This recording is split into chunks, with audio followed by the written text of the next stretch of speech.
I probably have more up here somewhere. Or I just didn't get it. I highly likely that I mixed them up on that other thing too. So.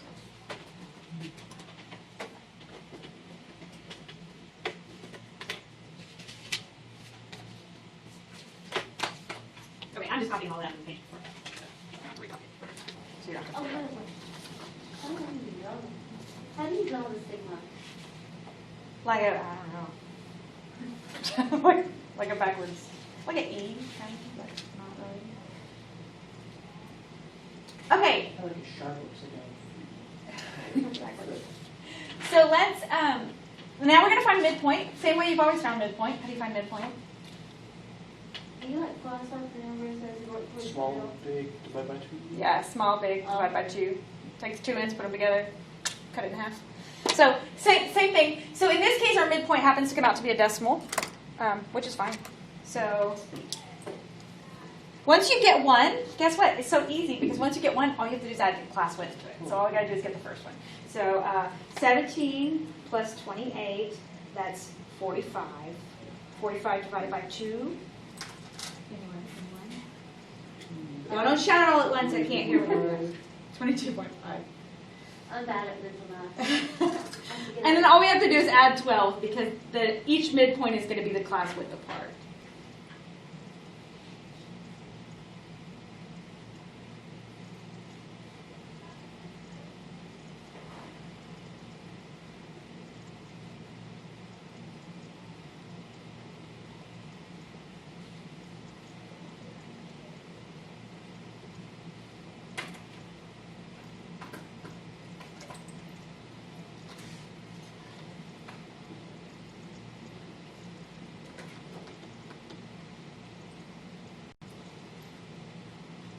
Okay.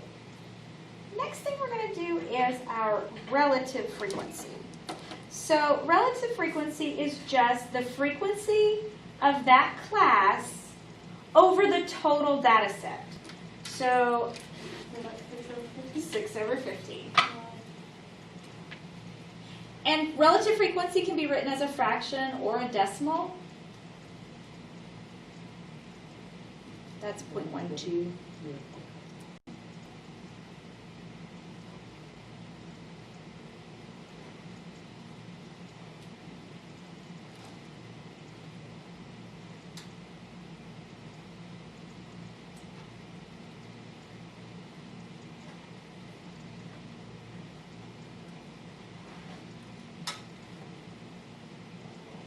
By the way, you just have to double the top and put a decimal because it's 50.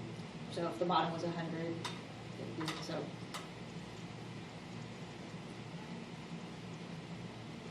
I'm not dividing this in my head. I'm just doubling the top.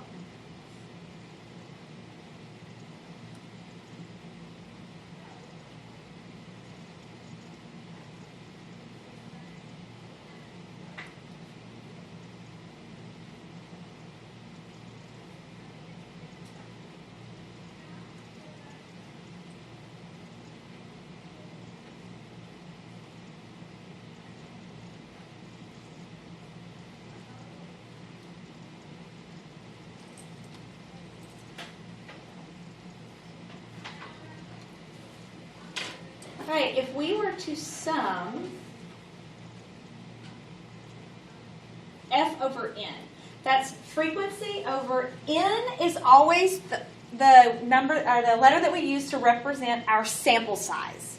And our sample size this time happened to be 50. So if we were to sum all of those fractions, frequency over 50, what should they equal?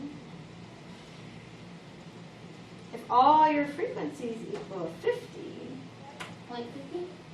well, that's a good guess, but if I sum the fractions, 6 plus 10 plus 13 should equal 50? 1. Yeah, it'll be 50 over 50, All which right. is 1. And if you were to sum the decimals, you'll get the same thing. Now, I'll say this, when we do another frequency distribution, this one came out really nice because you had 50 data points. But sometimes you won't have an even number of data points. You might have 63 data points. And so sometimes the fractions will always total 1 because they come, that's why fractions are awesome and decimals aren't. But the fraction will always equal 1. The decimal sometimes, because of the way you choose to round, you might get 0.998 or something like that. But you know, that's a way that you can check yourself and make sure that you've gotten your frequencies written down right, is it should sum to equal 1. Both the fraction and the decimal, unless you're rounding, in which case it might be weird. Okay, next thing is cumulative frequency. What does the word cumulative mean? Total. It does. Well, sort of. Yes, it sort of means total. So I know. When do y'all use the word cumulative? What do y'all use it for? Y'all ever use it? Like the amount of, like, say, like, I was doing a test or whatever, like, the cumulative, like, amount of points of all the points I've gathered. Right. It's what you've gathered. It's all the stuff you've gathered. And a lot of times, students, the place where most students hear the word cumulative is in your grade. You have a semester GPA. And then you have a cumulative GPA. Your cumulative GPA is the GPA you've gathered from the entire time that you're in high school. So cumulative frequency is what we gather as we travel through the classes. So my first cumulative frequency is just 6 because that's just one class. But my second one will be 16 because I gather 10 more. Yep, and you just gather all of the pieces as you go down.